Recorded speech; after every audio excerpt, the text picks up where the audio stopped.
So first of all, I want to thank Marcus for joining us and welcome everyone to the question and answer session with Marcus.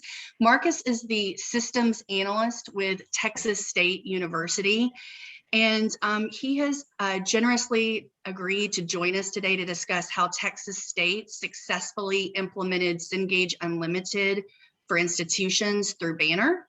Specifically, Marcus can talk with us about how he was able to deduplicate charges so students would only be charged once. And as just a brief background, we have a CUI fine arts pilot at Texas State University that was launched this spring. And so far we've seen a very successful rollout of that pilot. And much of that is thanks to Marcus's efforts to help us with the deduplication process at registration. So thank you, Marcus, again for joining us. And I think we'll just, I'll hand it over to you to give maybe a brief overview of how you handled the deduplication process within Banner, and then we can open it up to questions and answers, if that sounds okay. Sure. And I can't take credit for all this. This is, my team that I work with. We figured it all out with a few years of experience at Banner. We kind of pieced it all together, but it's really not complicated. It's using baseline Banner. In a nutshell, I think with our DDA program in general, we're at 400 courses that we have set up. And so a subset of those are the Cengage subscriptions. So we knew we needed to do something different to handle that. But in a nutshell, we just went to the super granular level to start with because everything's driven on our finance side by detail codes and Banner. And so we were concerned that someone was going to come back someday and say, well, we really want this particular textbook to be deposited to different accounts. Initially, we tried to go with, can we do one detail code to rule them all and have them all posted just one general ledger and someone on the back end figure out all the courses? But we decided to just set up each basically course with a detail code. So there's quite a bit of work on the registrar's office to do this, because basically once we set up the detail codes, we then have them entered at the course level in SSA DETL. So, and it's, it's going to sound simple. It's just a lot of work on registrar's office to keep up with, okay, well, here's, 10 new courses. Here's the different detail codes. But the bottom line is you associate the detail code with the course. And then we have a feature in there that basically has a dollar amount, it's SSC detail. You put the fee on there with the detail code. And then, so for Cengage, knowing that the subscription is going to be a fixed dollar amount, when that feeds over in fee assessment, there's basically a rule form in there called SFA max. And what that does is it says, okay, find the detail code that you want in here, and basically say, we're not charging above this max. So if you have, 4 courses that basically have this detail code come over, it will accumulate that total. And then in SFA max, you can put just the dollar amount in there, and it won't charge more than that. It can charge less than that. So I think our max is like 130. So if somebody gets like a bio class, it's $75 or something like that. It'll charge a 75, but it won't go above 130 if they take more of those in the subscription model. So so I mean, it's really that simple. I think we only have right now, we have 5 different classes that go into the subscription piece in the fine arts area. But of course that's going to expand. The whole concept is good. The subscription idea is great. So I imagine we'll be throwing more courses in there like that. But I mean, that's really it. It's not complicated, and it works, and it does it all on the fly with fee assessment. So as soon as the student registers, it pushes it over to TSA Rev for the fee assessment. So Marcus, yeah, I wish it was a long story of stuff, but it's really easy. No, that's great. I do have a question. So you mentioned that there may be some work for the registrar's office. Do you have any idea about maybe the man hours from your side or from the registrar's office, just so we can give that idea to customers that may ask? That's a good question. It's if you were just isolating Cengage because the concept is there, it's very few. I mean, we're talking under hour setup for each area for just those. If you're talking you have a full DDA program, it's several hours. It's multiple days of just because you got to coordinate, right? So with Follett, they have to make sure that all the instructors basically, and they're bringing on instructors by the day. You have to coordinate all the different pieces on campus. So that's been our biggest challenge, is that, you have to have sign off from IT. You have to have someone that's going to basically integrate this. So those pieces all take a lot longer to do than we thought, because there's so many different folks that have to sign off, and the deans have to finally sign off on the chairs have to sign off on the book being converted to DDA. So that adds hours, but specifically just to do the setup, it's very easy to do the actual entry. Once you get all the pieces together, the entry is not very long at all. It's just minimal work on, minimal work on the accounting side and minimal work on the entry side once you get your stuff lined up. And for those on the call who may not be familiar with DDA, that's what Texas State refers to as their inclusive access program. And again, seeing the subscription model, there's a lot of, it seems to me, and I'm since I'm on the AR side of it, I don't know all the particulars, but it seems to me it would make more sense that more things would go with Cengage. Like I see all these detail codes being set up, and I'm like, why are we not doing a subscription for this whole block? And it just seems like there's some Marcus, things that could really help with that. So tell folks on campus that, because I think that that will be helpful, because we obviously are looking to expand, and that would cut down on the amount of work. But if you could socialize that on campus, we'd love it. Absolutely, yeah.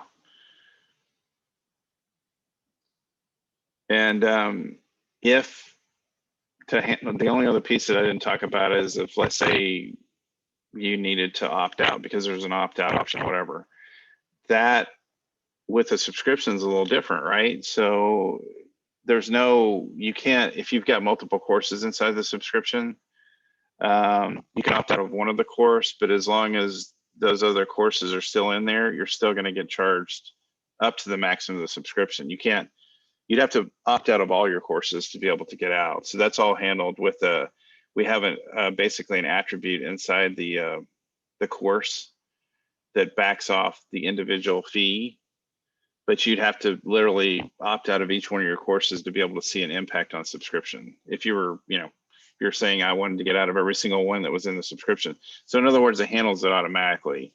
So like, let's say you had 3 bio classes or something like that was up to the max. If you opt out of just one of them, it'll just still keep you in the subscription at the 130 until you move down. So that's all handled at an SSA detail. It's basically just a negative fee on there with an attribute assigned. So when a student calls in and says, I need to opt out, we just put that attribute on that course. So anyway, yeah, it's real simple. Well, it sounds like you're speaking. And we're happy to share screens. Yeah. Yeah, it's anybody that's worked with Banner, it's real straightforward. And like I said, I'm happy to work with any school individually. We can do screenshots. There's really only 2 screens of configuration. Okay. It's SSA detail in the fee tab, and SFA max, where you put the detail code in and show the maximum. So wonderful. Anybody have any questions? Yeah, Marcus, what would you recommend for an end user? So not a technical contact, but the bursar. If I recommend to her that maybe she start with the screenshots you recommended, and then we use that as a potential Q&A between you, would that be the most effective use, both of getting her where she needs to be, but also respecting your time? I mean, that's fine. We can do that. It's no problem. I mean, I can give you, a screenshot of a standard setup with what we've got with SFA Max, and then that should, if their bursar, they've had to deal with things that are probably that are over in, course Mhm. fees. If they're keeping accountability of course fees, they're going to know SSA detail. Okay.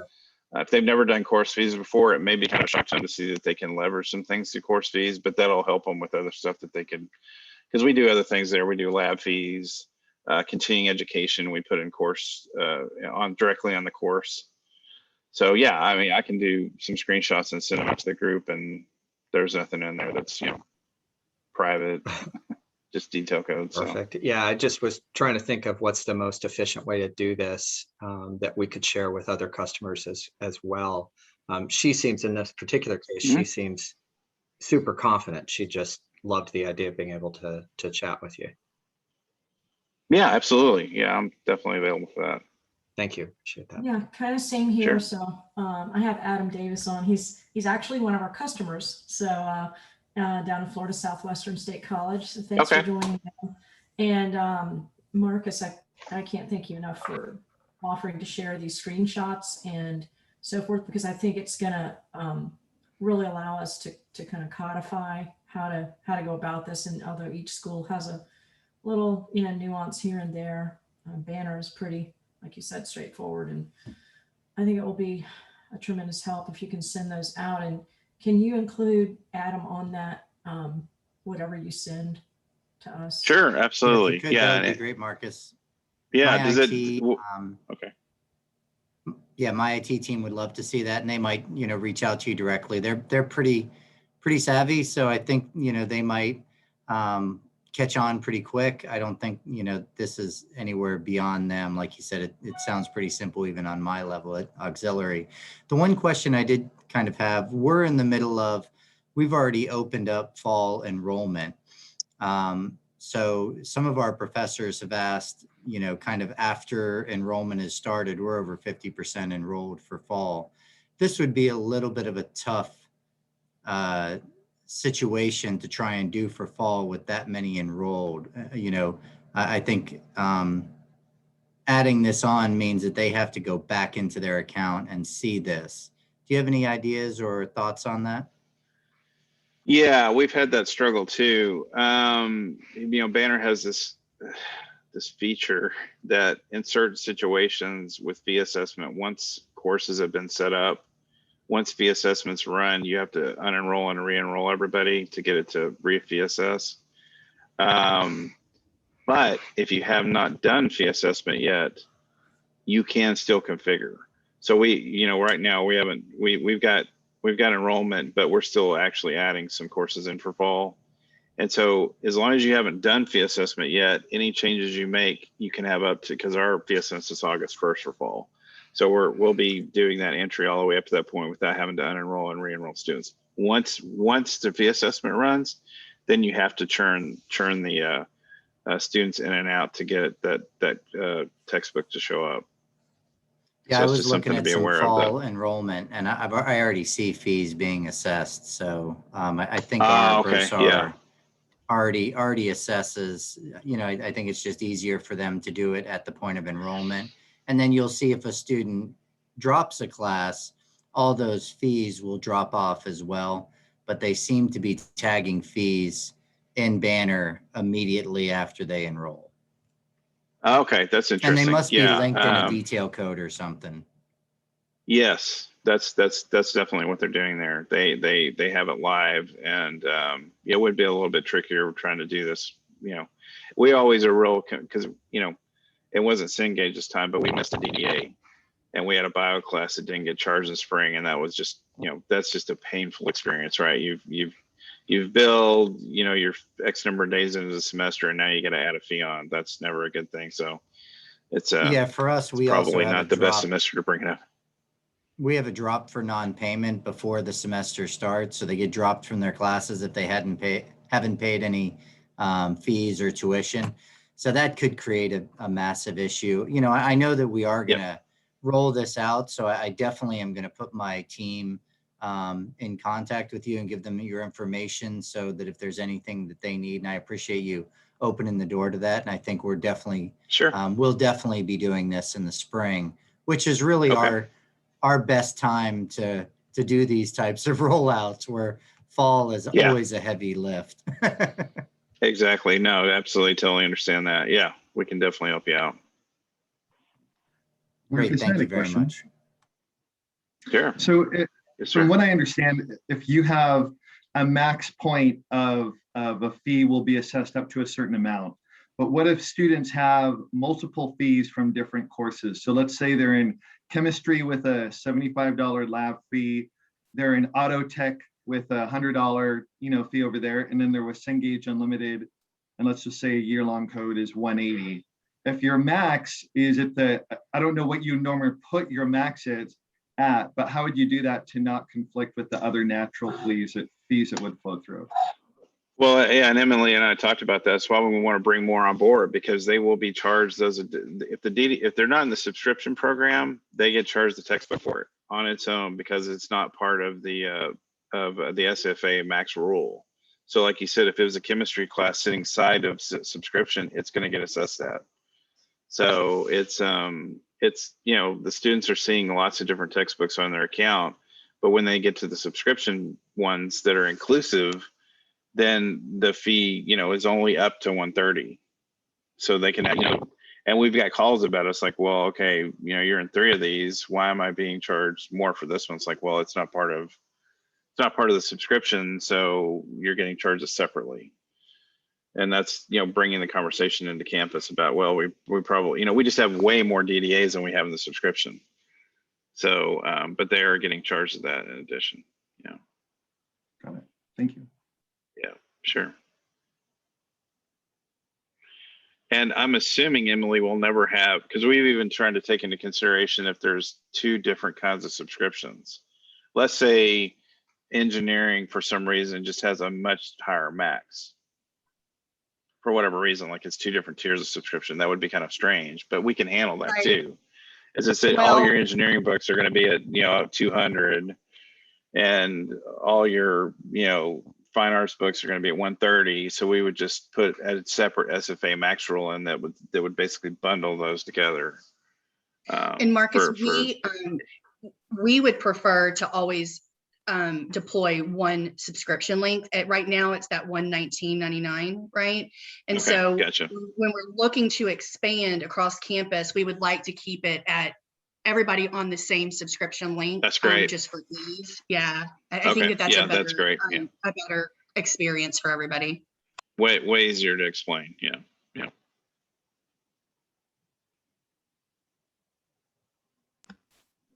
Any other thoughts or concerns? I don't know how colleagues is set up, but I imagine you'd hope it's similar.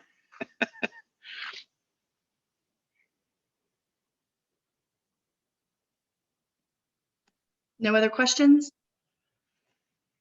Well, Marcus, thank you. What are your Sure, favorite sure. things? So I can send you a little gift. Thank you. Oh, you're gift, good. Because I love when Banner works without. Yeah, no, you're good. I love when Banner works out without too much scripting, because and I know Adam knows this well. You end up getting IT involved in something, and you have to over engineer it. Then you've got to manage that. So this one, luckily, is all baseline. So yeah. Well, good. I appreciate it. Hopefully, we can help you out. Yeah, I think this was tremendous help for everyone. I know that it's going to be socialized internally with some of our colleagues that have different questions that couldn't join today. I will send you some information on that customer advisory network, because I do think that it would be amazing if you think it'd be something that you could agree to, but I'll give that information to you after the call. But I think I can speak for everyone on the call when we say we're so happy and thankful for your time and your expertise. This has been something that has been a challenge for us as we talk to some of our customers, just a hurdle that we need to get over. And this has been very helpful to help us do that. Okay, terrific. All right. Thank you all very much. Well, thanks everyone. Have a good day. Have a good day. Thank you. Y'all take care. Thank Bye. you. Bye-bye.